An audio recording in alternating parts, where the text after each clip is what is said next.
So, if we can at all put politics and a bipartisan commitment to mandatory detention aside, the answer, in many ways, is about security. The focus lies on the potential risk to Australia by those who have arrived without a valid visa. Those seeking asylum after arriving by plane, so those community-based asylum seekers I talked about, had a valid visa, so therefore had gone through the relevant security checks as required in seeking a visa to travel. Those arriving by boat have not, and so thus the current policy is that those people must remain a security threat until proven otherwise, with a security clearance.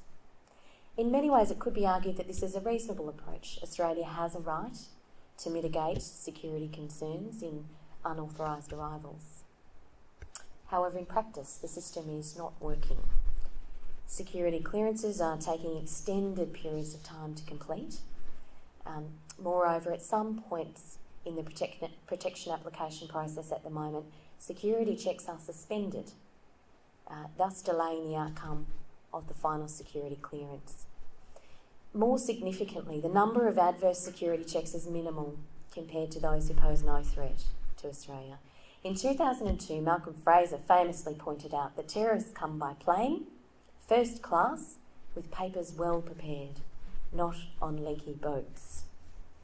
In fact, in the year 2000, 11 of more than 13,000 people who sought asylum in Australia were rejected on character grounds. Only one was regarded as a security risk, and he came by plane.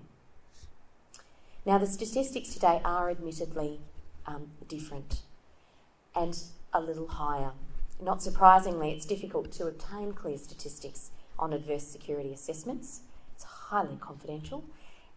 But we do know that there have been a number that have had adverse security assessments. And of course, we saw this in some of the debate around those who've been rejected from the Oceanic Viking episode. However, two key parts or issues within this concern me greatly.